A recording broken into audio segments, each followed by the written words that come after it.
Chairman of the International Committee, Sanjay Kumar Chaudhary, Vice Chairman of both the committees, of course, Mr. N.K. Hegde, Mr. Sushil Agarwal, Central Council Member, Mr. Tarun Kia, of course, you have just heard him, and of course, Jai Chariji, and friends. Let me tell you, friends, I was expecting more, but there are only 53 amendments which have been brought. Don't think there are only 53.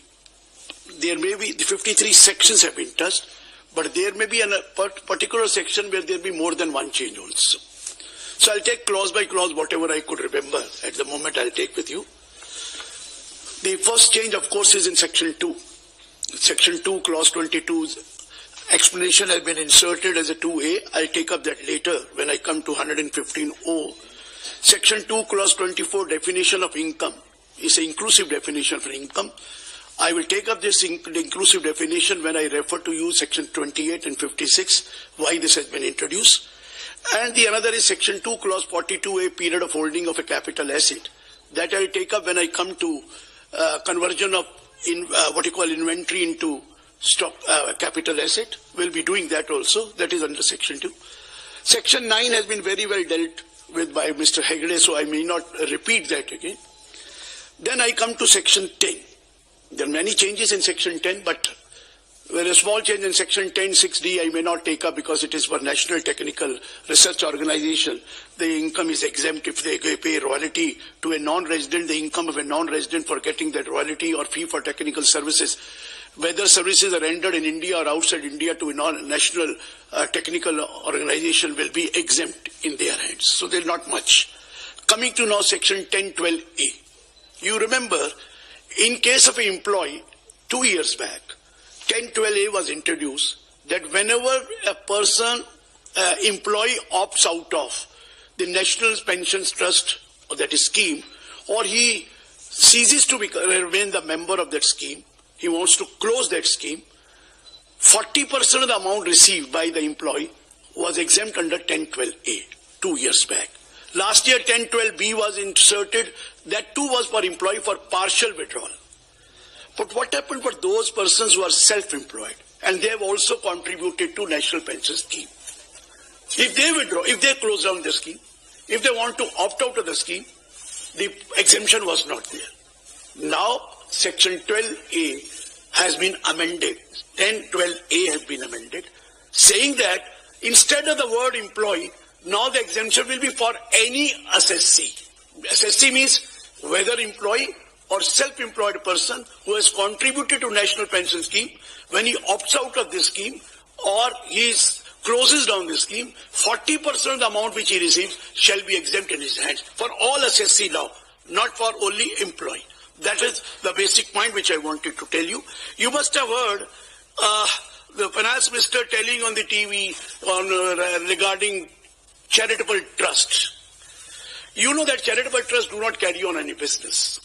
We have a section called 40A giving disallowance of TDS not deducted to the extent of 30% if you don't deduct the TDS. Or we have a 40A3 section also, the payment of an expenditure exceeding rupees 10,000 a day should be paid by an account paid check or account paid draft or electronic clearing system. But that is only for business. What about the charitable trust? They don't carry on a business. So what I have done, section 1023C, they have inserted a proviso. In section 11.1, they have inserted an explanation saying that the provisions of section 40A and section 40A3 and 3A shall also be applicable in case of such charitable trust. Meaning thereby, if a charitable trust covered under 1023C or section 11 does not deduct the tax, the disallowance will be to the extent of 30% of the amount so claimed as expenditure, means as application, obviously as application. And that please note, 30% will be disallowed. Now 48.3, if there is a payment, you are applying the funds and there is a payment exceeding 10,000.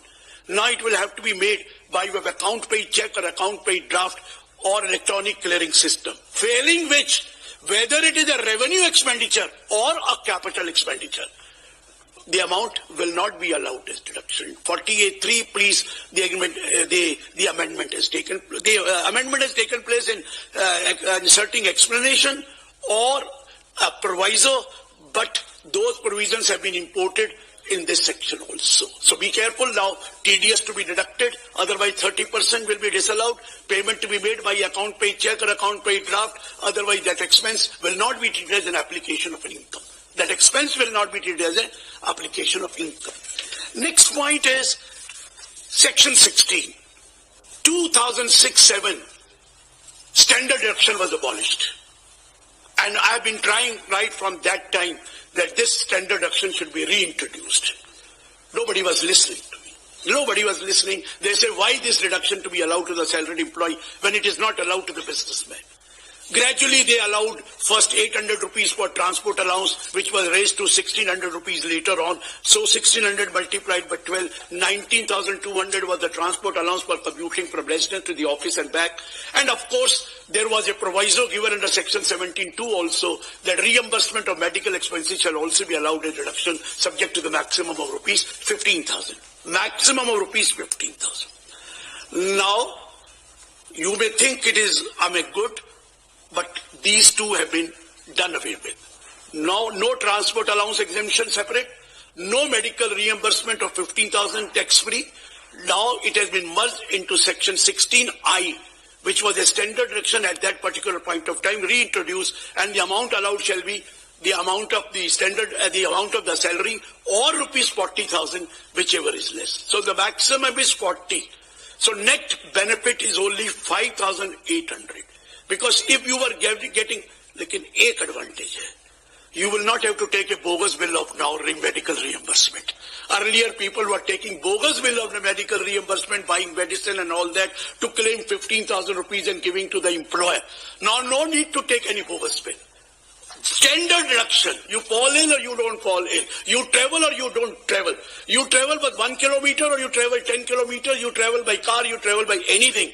Now there is a standard deduction of 40,000. So, becoming honest now. The salary employee will also become honest. Why have that bogus bill of 15,000 of reimbursement of medical expenses? So that is a good point which I would say. But 17, of course, I have told you 15 is gone. Now 28 section.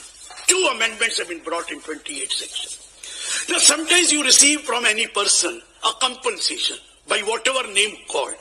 The compensation is on account of termination or modification of the terms of the contract of terms or condition of a contract relating to business. Somebody they are saying it is a capital receipt, somebody used to say it is a revenue receipt.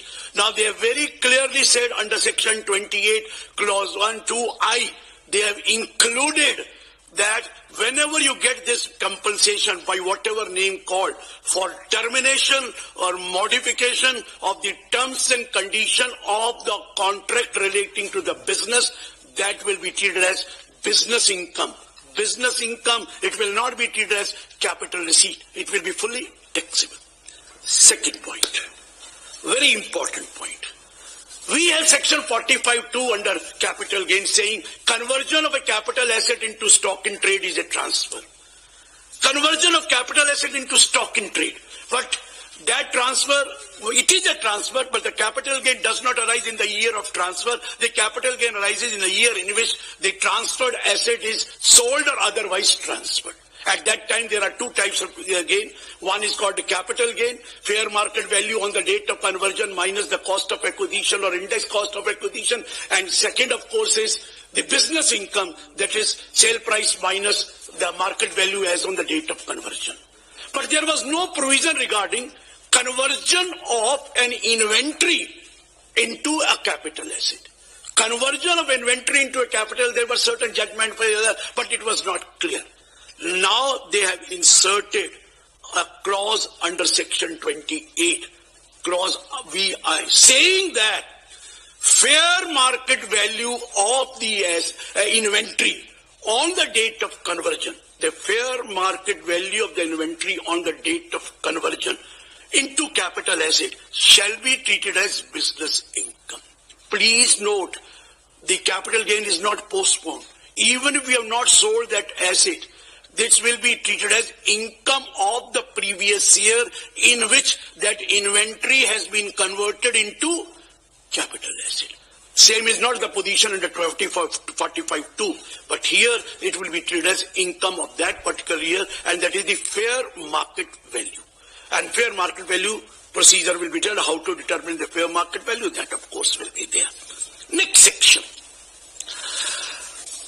You must have heard, you heard about from them that income computation standards, which were Mr. Chaudhary sir saying, which was there, a stay order was given by the High Court saying that they cannot do it by buying a circular or a notification. It is not allowed. But now they have inserted all the provisions under business chapter, saying that they have inserted 43AA. They have inserted section 43, they have inserted section 43CB, saying that income computation standard, whatever will be, and they have put a 40 capital A also, that this expense will not be allowed as deduction. But only thing is, mark-to-market losses, which is prescribed, will be allowed to you under section 36 subsection 1. That will be allowed, otherwise those things, whatever income computation standard, now they have been incorporated in the Income Tax Act, you will have to follow that. Dispute which he has already mentioned, those who have already filed the return, what will happen to them is going to be there. Let us see, we will put up a post-budget, of course the institute always give the post-budget memorandum, and we will do right about these things here at that particular point of time. Coming to now, Mr. Tarun Ghia had pointed out, it was 43CA, 50 capital C, and 56 subsection 2 clause X, that is 10. You remember, 50C was where the consideration from the transfer of any land or building or both is less than the stamp duty value fixed by the authority. Then for the purpose of computing capital gain, the stamp duty shall be deemed to be the consideration, deemed consideration. And this is also in 43CA, even if it is a stock in trade of land and building, and you are selling for a less than the stamp duty price, then the deemed consideration for purpose of computing business income was the stamp duty value assessed also. And there was a tax in the hands of the recipient also under section 56, section 2, clause 10, saying that if the difference between the market value, stamp duty value and the purchase price is more than 50,000, the balance will be treated as income under the head other sources. This was the section under 56 to 10. Now what they have done? They have now said, please note the word, if the stamp duty value assessed does not exceed 105% of the actual consideration. Please, 105%, that 5% Mr. Tarun Ghia said is correct. But that 5% is not to be calculated from the stamp duty value. 5% of the actual consideration. Suppose the actual consideration is 100 crore. So maximum allowed is 5% of 100 crore, 105. If the stamp duty value is 105 or less than 105, we'll take consideration as 100 crore. But if the stamp duty value is more than 105, 105% of the actual consideration, then we will take the stamp duty value. Same in 43CA, same will be in 50C, but in 5627, because there is a difference of 50,000, now they say 50,000 or 5%. Whichever is higher. That of course is the difference. Then they will not treat as income. But if it is more than that difference, it will be treated as income under the head other sources. So 43CA read with section 50C and also read with 56 to 10. I have told you that is the difference. Next section. 44AE. We all know that in the case of a transfer who do not own more than 10 trucks, the presumptive income was to be calculated at the rate of 7,500 per month or part of the month for each goods vehicle with you. Now they say that this was only for the persons who were having small transporters, not those who were having heavy goods vehicles. Now they have changed the presumptive income, that if you have a heavy goods vehicle of 12 metric ton, gross weight, vehicle weight 12 metric ton, or laden weight or more than 12 metric ton, then the calculation of that vehicle will not be 7,500 per month. It will be 1,000 per ton per metric ton for part or full. So if it is 12 metric ton, 12,000 per year, 12,000 per month. If it is 14 metric ton, 14,000 per month, the goods vehicle weight. If it is 16 metric ton, 16,000 per month, plus for all other goods vehicle which are less than 12 metric ton, of course it will be 7,500 per month or part of the month. This is under 44 AE, the change has been made. Very rightly pointed out. But I will speak out the section 54 EC. What was the section? Any long-term capital gain arising to any assessee from the transfer of any capital asset was exempt to the extent such capital gain is invested in the bonds, prescribed bond, National Highway Authority, Rural Electrification Corporation or any other defined bond, subject to a maximum of rupees 50 lakh. And the period of bond lock-in period was 3 years. Now, what is the change? Please note the word. Any long-term capital gain arising to any assessee from the transfer of any asset, any land or building or both. Please note, from next year it is only land or building or both, you will get 54 EC. You transfer jewelry, you get share, you don't get 54 EC. You'll get 54 EC only for land and building and 50 lakh of course. But please, the lock-in period will not be 3 years now. The lock-in period will be 5 years. 5 years. So 5 years is the lock-in period for which you will get exemption of long-term capital gain. Careful. So this is 54 EC where the change has taken place. I've already spoken to you about 56, but there is one term in 56 also added in 28. There is a contract of employment and there is a modification of the terms and conditions of employment, or there is a termination and you get compensation. Now that compensation will be taxable under section 56, subsection 2, clause XI. They will not tax it under that point. It will not be treated as a capital receipt or anything. So this is another change which has taken place. Very good change. Because of insolvency thing, we had demanded that. 79 section. Last year, section 79 of carry forward the losses of the non-listed company, closely held company. You had to have 51% shareholding. That should continue as the same person. But last year for startup, the 51% clause was not there. They should continue to hold the share, but the 51% holding was not there. What about this insolvency? That the IBC, when this insolvency provision takes place, somebody else buy the company. Now, when they buy the company, I'm talking about closely held, not the widely held. The closely held company is bought under the insolvency provision. They have taken loan and it's been bought. Somebody else has become the shareholder. So what about 151% shareholding? Can they continue? They cannot. So that provision will not be applicable in case they are under insolvency provision. That provision will not be applicable. 79 section not meant for that. Meaning thereby, so if I am buying under insolvency provision, I need not have a 51% shareholding by the same person. There is no need. That is 79. Next change. Mr. Tarun Gaya pointed out 80AC was a section where you were supposed to file a return of income if you have to claim deduction under ATIA, ATIB, ATIC, ATID and ATIE. This was only up to ATIE.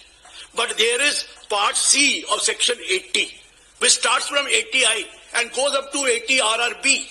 ATRRB, like ATQQA, author gets a 3 lakh, ATQRRB, a patent getting deduction of 3 lakh, ATP, what you call a cooperative society getting a deduction. Now for all incomes for which deduction is allowed under part C, please starting from ATIA and ending to ATRRB, they will not be allowed a deduction under these section unless they furnish their return of income on or before the due date mentioned under 139(1). Be careful now if you have to claim deduction, like a person like me, if I want to delay and I want to claim a deduction of author, 3 lakh rupees. I will not be allowed a deduction of 3 lakh now. If I file a return, at a later date. Otherwise, it is advisable to file now return on time. Why I am saying on time? Because otherwise you will be liable to a fine of rupees 5,000 from next year and 10,000 if you file after 31st December. So it is better to file a return, sir. It is better. Now you will have to do it. So that is the point. 80AC I've done. 80D, a good, wonderful change for senior citizen like me. I would say like me. Why should I tell you about the others? There are other senior citizens also.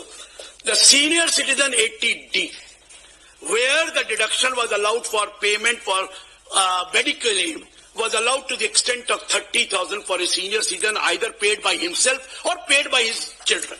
You could pay for your parents who are senior citizen, or you could pay for yourself or your spouse or your family. 30,000 were allowed for senior citizen. For very senior citizen, the case was you were allowed, if you are insured, 30,000. If you are not insured, medical expenditure incurred was allowed as 30,000. Now, wonderful change. First, this 30,000 has been raised to 50,000. Second, the concept of very senior citizen done away with. Means anybody who is above 60, if he is insured, he gets 30,000 of medical claim. But if he is not insured or he cannot be insured, he incurs expenditure on his medical treatment, still he will get a deduction of 50,000. A person like me who is not insured, and now they don't insure me, what should I do? I can't take a deduction.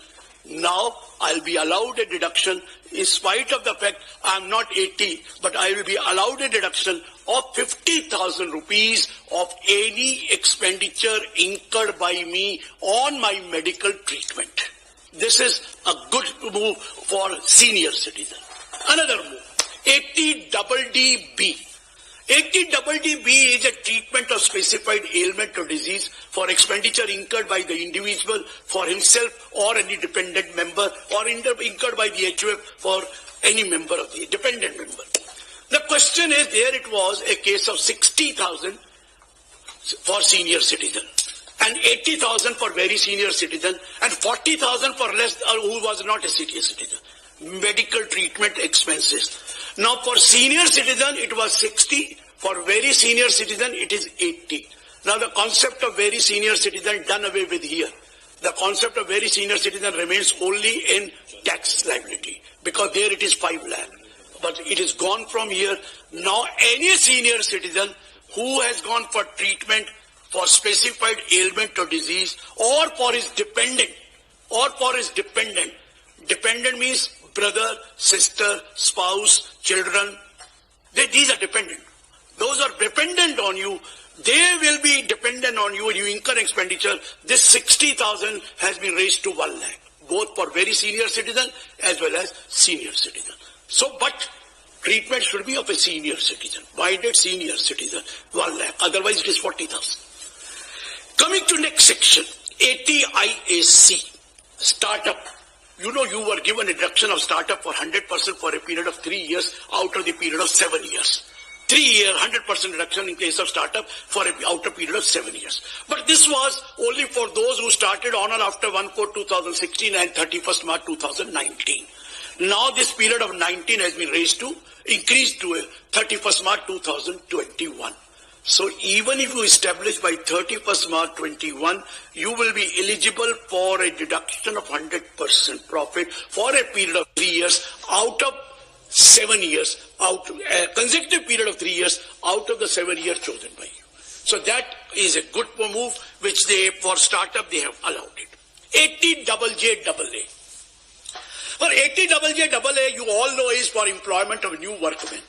And the period was that minimum period of 240 days who should be employed in that previous year. But in the case of the person who was engaged in apparel manufacturing, it was a period of 150 days. Now that apparel manufacturing period was only 150 days because there may be a seasonal one come. Now that apparel plus leather goods or shoe industry, it has been raised from 240, it has been brought down to 150 days. 150. For others, 240. Now there was another difficulty. Suppose I employ a person in June, July, August, September, November. He cannot complete 240 days. So since he cannot complete 240 days, I will not get a deduction, because next year will be as per the last year. The increase should be as per the last year. So I will not get a deduction. Now a wonderful thing has happened. If you have employed a person in a previous year for less than 240 days, okay, you will not get deduction for him.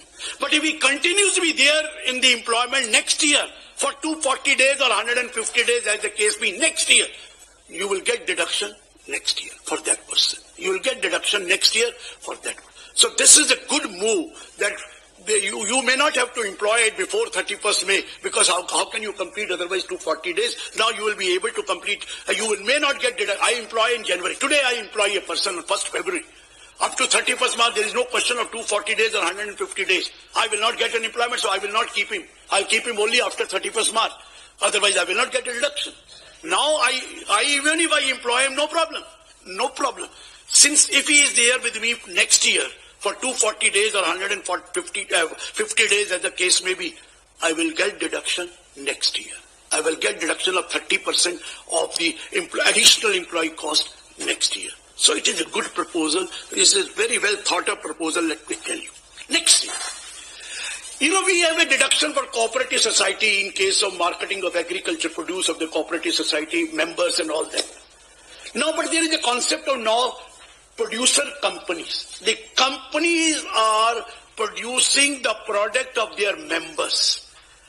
The company is not allowed in deduction. It is only a cooperative society. Now a new section has been inserted under 80PA, saying that where there is a producer company carrying on eligible business and its turnover of that producer company does not exceed 100 crore in the previous year, then if they are carrying on some eligible business, that producer company, 100% of the profit from that eligible business shall be allowed as deduction. Those three businesses are marketing the agricultural produce grown by its members. Second is purchasing the agriculture implements, fertilizers, seeds, etc., intended to be sold to the members. And third is processing of the product of the member, produce of the member, processing. In case of ATP, it is written processing without the aid of power. Here it is not written processing without the aid of power. It is processing of the produce grown by its members. So in the case of a company, now company having members and company in manufacturing the product of the members, produce of the members, processing the produce of the members, or buying implements, feed, seeds, fertilizers for their members, or marketing the agriculture produce of the members. 100% deduction will be allowed to that producer company, provided the turnover does not exceed 100 crore. So it is a good proposal brought in by this under ATPA. Next, wonderful again for me. I don't know whether Mr. Sanjay Agarwal is yet not a senior citizen or the other gentlemen sitting with me, but a wonderful proposal. We had a 80TTA, which was a deduction for interest on saving bank account to the extent of rupees 10,000. It was both for senior or anybody. Now, special section under 80TTB for senior citizen, only for senior citizen. For me, 80TTB. And it is an interest income, not from saving account. Any saving or FDR or recurring deposit with bank, cooperative bank or post office. I will get a deduction of not 10,000, please note 50,000. 50,000 deduction if I have an interest income. Wonderful thing, because the interest rate had gone down. The pensioners were crying that now earlier it was 9%, now we are getting 6% or 7%. We only get pension and that is deposited in the bank. We hardly get any amount, and if at all we get an amount, we have to pay income tax on that, except on saving account. Now they need not put it in saving account, put it in FDRs or sweep account. 50,000 rupees deduction per year. And no TDS under 194A up to 50,000. It was 10,000, but for this senior citizen, now no TDS for this interest, whether on fixed deposit or recurring deposit or a saving bank, up to 50,000. A great relief for senior citizen, but this is under 80TTB, new section inserted, and there is no need to file a return of income before the due date because that comes under 80C, that comes under 80CA. So for 80TTA, 80TTB, 80U, even if you file return of income late, yes, penalty will be leviable, but deduction will be allowed because it is not covered under Part C, it is covered under Part CA of the deduction. So please, you can file return late, but you are liable for penalty. Don't tell me later penalty is 5,000 or 10,000 as the case may be. Next section. I told you that when there is a conversion of inventory into capital asset, there will be a business income. So once it is a business income, now you have created a capital asset, the question will arise, what will be the cost of acquisition of that capital asset? One, that has been held under section 49 subsection 6 inserted. And the question will arise, what will be the period of holding of that capital asset if I want to earn capital gain on that capital asset? On that capital asset. Please note, the cost of acquisition will be the fair market value which you have determined for the purpose of treating the income under business head.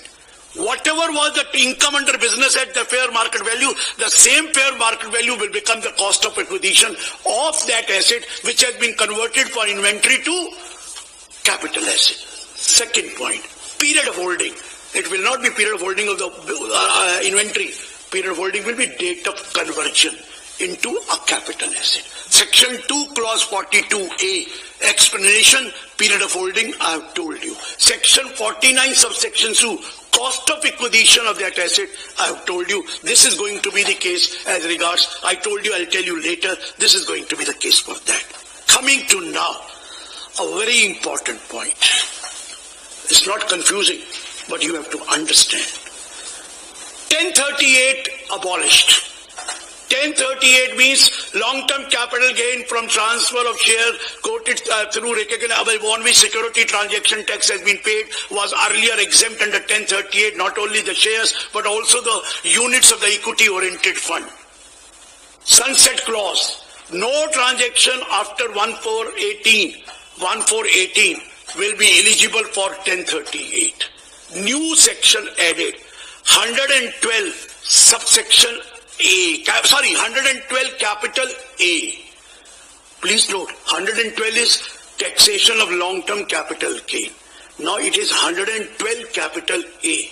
What does it say? Notwithstanding anything contained under section 112. 112 says 20%, 112 says 10% without indexation, 20%. Notwithstanding that, if there is a transfer of shares or unit of the equity-oriented fund, and there is a capital gain. There is a capital gain. That capital gain is a long-term capital gain. And on which, please note the word, if it is share, security transactions should have been paid at the time of acquisition as well as at the time of transfer. STT has to be paid. Last year it came that if you have acquired any asset on or after 1/10/2004, then STT is compulsory unless that exception has been given in a notification. That notification stands. Otherwise, if you have acquired any share on or after 1/4/2004 by paying STT and you also pay tax by STT at the time of transfer and there is a long-term capital gain, now this long-term capital gain will be taxable from assessment year 2019-20 at a special rate of 10%.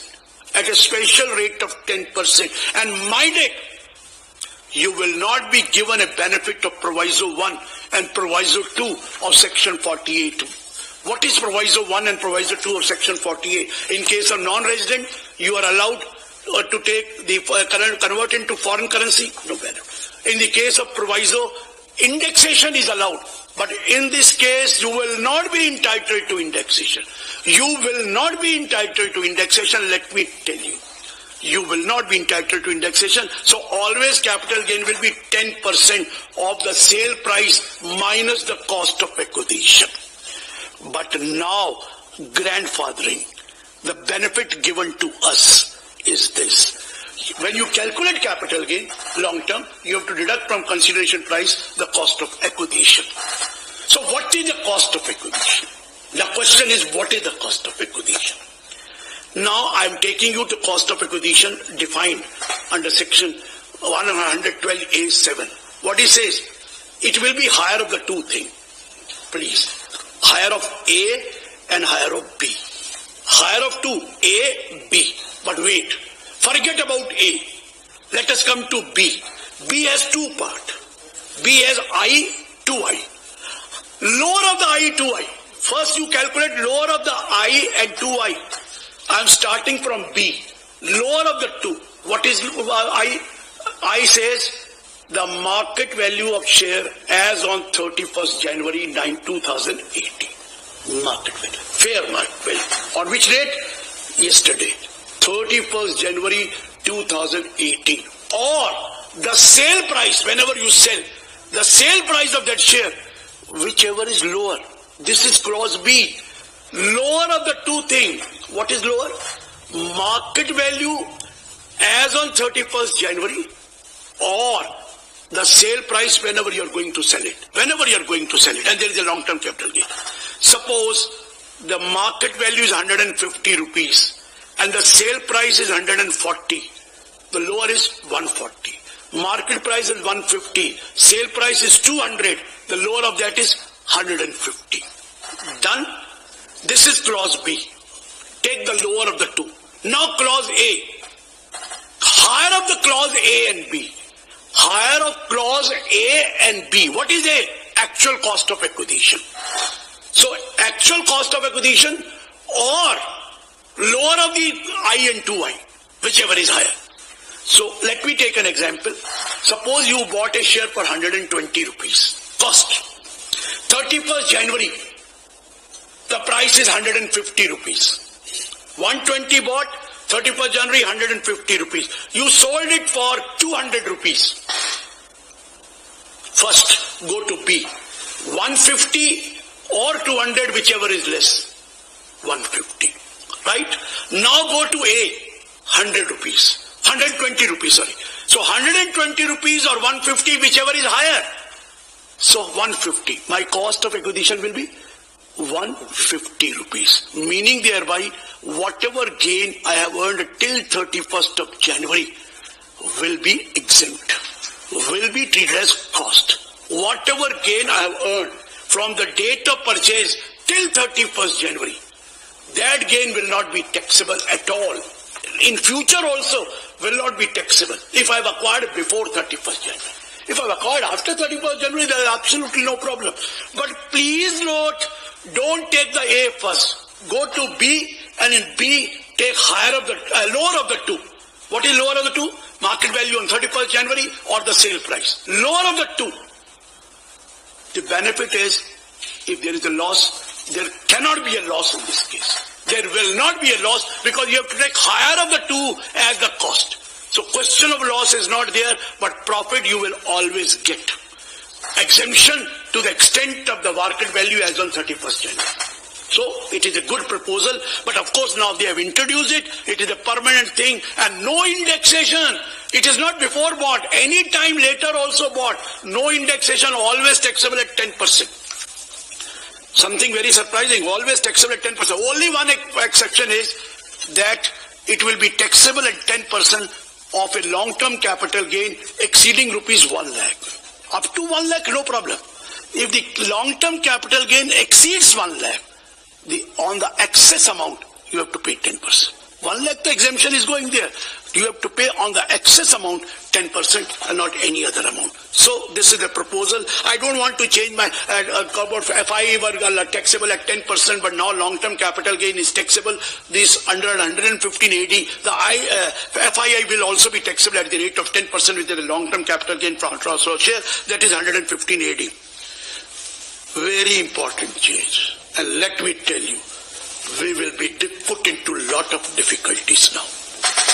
We We had a section called Section 2, Clause 22, Clause E as a deemed dividend, saying that where any loan or advance is given by a closely held company to a shareholder who holds 10% voting power in the company, or to a concern where such a shareholder has 20% voting power, the amount was treated as deemed dividend in the hands of the shareholder. Please note the word loan or advance given by a closely held company to a shareholder who holds 10% voting power, or to a concern in which such a shareholder who holds 10% holds 20% voting power. देखिए 10 and 20, 10 this side, 20 this side. It was treated as deemed dividend in the hands of the shareholder. To the extent of accumulated profit exclusive of capitalized profit. To the extent of accumulated profit exclusive of capitalized profit. Please note, now this loan or advance will be treated as dividend distributed by the company. Dividend distribution tax will have to be paid by the company and not the shareholder. Earlier it was treated as a dividend, deemed dividend in the hands of the shareholder. Now it will be treated as a dividend declared and distributed by the shareholder, although he is given loan or advance. The company will have to pay tax, not that 15% or grossing above 15%. Company will have to pay tax at the rate of 30% without grossing. Because in the case of deemed dividend, 2 to 150, no, the grossing is done, which comes to not 15%, 20.359%, something like that. This will be 30% gross. Who will pay? Company. Dividend distribution tax has to be paid within 14 days of the declaration, distribution or payment. This is payment. Loan advance is a payment. You will have to pay 30% within 14 days of that loan or advance. The difficulty is there are many judgments which says if the loan or advance has been given for business purpose, it is not treated as a loan or advance. If it is amount is given for business purposes, there are many disputes on this.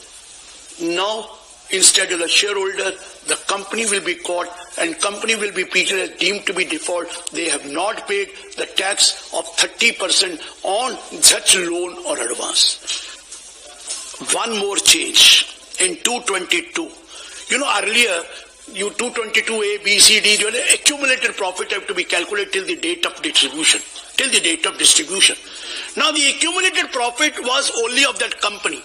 Now they have said if there is a merger, if there is an amalgamation, accumulated profit of the amalgamated company shall also include the accumulated profit of the amalgamating company. Or if there is a loss, it will. So point is, now that the person who used to avoid tax by merger and all that, they will be put into difficulty because now accumulated profit will be of the amalgamated company, including the accumulated profit of the amalgamating company. So this is another issue which I wanted to tell you. A wonderful change, 115 JB, again for insolvency provision, those persons who are going for insolvency. Why that resolution, insolvency resolution? Because 115 JB, you are allowed, to deduct brought forward loss or unabsorbed depreciation, whichever is less. Brought forward loss or unabsorbed depreciation, whichever is less. For insolvency personnel, for 115 JB, you will be allowed a deduction on account of brought forward loss and unabsorbed depreciation. It's not or. It's not whichever is less. Both deduction will be allowed. So beneficial person, they will not have to pay MAT in that case. They will not have to pay MAT on that brought forward loss or what you call the unabsorbed depreciation. A complicated thing, but it can be understood. Next point. He pointed out yet 139, a permanent account number will have to be applied by everybody who is going to a financial transaction for 2,50,000 per year or more. They will have to apply for PAN, otherwise you will be liable for penalty which is there for not applying PAN, 10,000 rupees. You will have to make an application if you are going for a financial transaction of rupees 2,50,000 more in a year. That is another point added under section 139A subsection 1. Next point.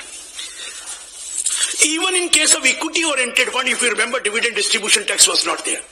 If a mutual fund or equity-oriented fund, no dividend tax was there. Now they have introduced dividend distribution tax in case under 115 are also in the case of equity-oriented fund also.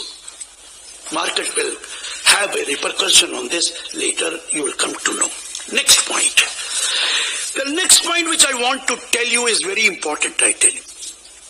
There is a, section 285BA where you have to pay, we used to call it as annual information return. Now it is not called annual information return, it is called a statement of financial and reportable account if I am not wrong. And I think it has to be filed by 31st of August of every year. Earlier the penalty for delay in filing was 100 rupees per day for each day of default. And if notice had come to you to file, then it was 500 rupees per day for each day of default. Now, section 271 FA has been changed. If you do not file the annual information return, that is statement of financial and reportable account, by that specified date, the penalty will not be 100 rupees per day, it has been raised to 500 rupees per day of delay in filing AIR. And if you got a notice to file the reportable account for any reason, then the penalty will be 1,000 rupees per day instead of 500 per day. This is the penalty which has been introduced under section 271 FA. Penalty was already there, 100 raised to 500, 500 raised to 1,000. So this is also, and one that is International Financial Center. You know, they were liable to 115 JB at the rate of 9% instead of 18%. But in AMT, it was not 18.5. They have brought down to 9% also in case they are under alternate minimum tax. AMT, minimum alternate tax, last year it was 9%. Now alternate minimum tax is also now brought down to 9% in case of International Financial Center. That also is a change which has taken place, may not be much interest to you, but of course I have to tell you when it is there. One more change which very rightly pointed out by Mr. Tarun Ghia, that the companies were not filing return, saying that they don't have a taxable income, they don't have any income, so where is the tax liability? So only thing was the penalty. But because under section 276CCC, the prosecution was only then when the tax payable was minimum 3,000. Am I right, sir? 3,000. Now that has been deleted for a company. So even if no tax is payable, if they don't file a return, prosecution can be launched against the company. That means all those companies, those who are not filing return, say what can they do maximum? Put a penalty on us. Now prosecution can also be launched against those companies which are avoiding to file a return, saying that they don't have any tax to pay, so what is the need of filing a return? Now they will have to file a return. I think I have covered almost everything. And the time, of course, permits us to talk about some other thing. If there are queries, are there queries there? Yeah. So we will be taking up I am handing over the mic to Sanjay Agarwal. If any queries there, we will definitely reply. Thank you, sir. There are Introduced from assessment year 1920. So mind this thing.